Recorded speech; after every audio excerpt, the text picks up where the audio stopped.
¿Qué tal? Buenos días. Hoy quisiera platicarles un poco acerca de la ECU.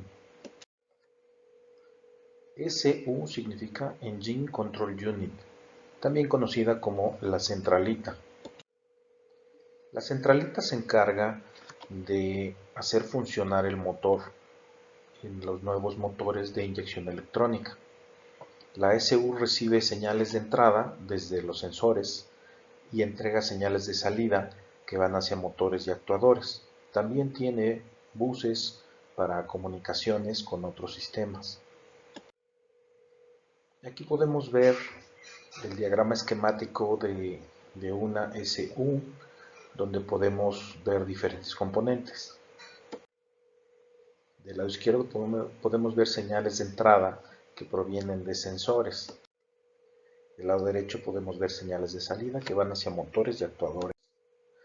Y en la parte baja podemos ver comunicaciones externas, como por ejemplo el puerto serial KW2000 y el bus CAN. Hablando de los sensores de entrada, podemos clasificarlos en diferentes tipos. Por ejemplo, los que son interruptores tipo on-off, como son por ejemplo el switch de la neutral. Cuando ustedes ponen neutral y se enciende la letra verde en el tablero, también le está enviando una señal a la SU para que les permita arrancar la moto. Lo mismo pasa con el interruptor de encendido o con el switch de la pata lateral. En algunas motocicletas, cuando tú bajas la pata, el motor se apaga para evitar accidentes. Hay otros que son de voltaje proporcional, que típicamente es una resistencia variable, como por ejemplo el TPS o Throttle Position Sensor, que es el sensor de la posición de la mariposa del acelerador, el sensor de temperatura del refrigerante, el sensor de temperatura del aire, que algunas motocicletas tienen, el MAP sensor o sensor de presión absoluta en el múltiple de admisión, el sensor de presión de aceite, y así hay otros más. También hay sensores de frecuencia o pulsátiles, típicamente sensores de efecto Hall, como el sensor de posición del cigüeñal, el sensor de posición del árbol de levas.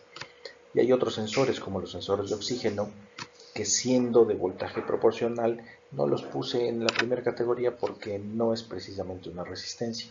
Ahí se podría discutir si va o no dentro de esa clasificación.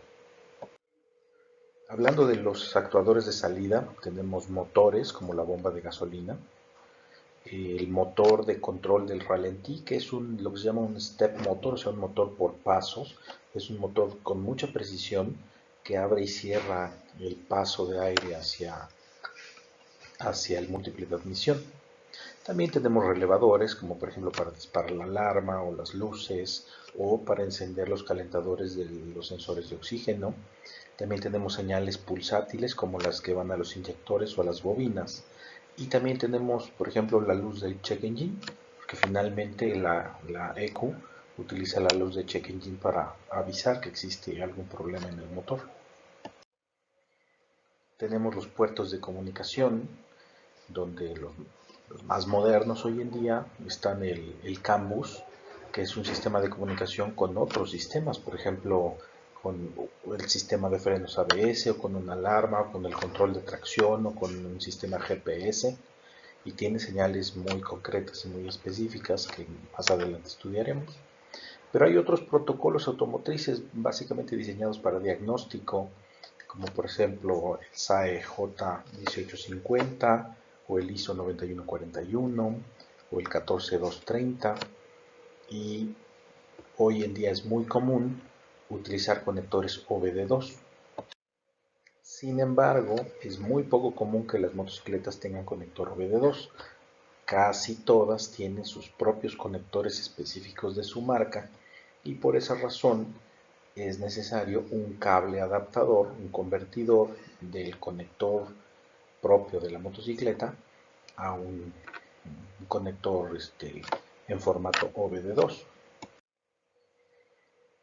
Ahora, el módulo que va a comunicarse es un módulo de comunicación OBD2. El más común, o sea, el chip más común para hacer ese trabajo es el LM327, y este lo utilizan muchas marcas diferentes para fabricar esos módulos de comunicación. En el mercado hay disponibles muchísimos con interfaces, por ejemplo, Bluetooth, Wi-Fi USB, incluso todavía hay hasta bus serial, que ya es obsoletísimo, pero existe. Y luego vienen las aplicaciones que hay que descargar. Algunos cuando compras un módulo de esos a veces la tiene, y si no, bueno, pues la descargas, hay muchísimas, y te permiten ver los parámetros del motor, cómo está funcionando, y consultar los códigos de falla. Esto es muy importante porque te permite diagnosticar. Aquí podemos ver el diagrama completo, por ejemplo del lado izquierdo podemos ver el sensor de posición del cigüeñal, podemos ver aquí dos sensores de oxígeno, podría tener dos sensores de oxígeno en caso de que tenga convertidor catalítico, porque va uno antes y uno después, o bien si no tiene convertidor catalítico podrían ser dos cilindros. La temperatura del motor, del aire, los interruptores de neutral. Del otro lado vemos el cuerpo de aceleración con el sensor de posición de la mariposa del acelerador y el actuador o motor de control del ralentí o IAC. También están las bobinas, los inyectores y demás sistemas. En mi opinión, si tienes una motocicleta y esta motocicleta cuenta con un sistema de inyección electrónica, lo mejor que puedes hacer es eh, conectarte al puerto de diagnóstico y comunicarte con ella para poder hacer un diagnóstico más eficiente. Ojalá y esta información te resulte útil. Muchas gracias.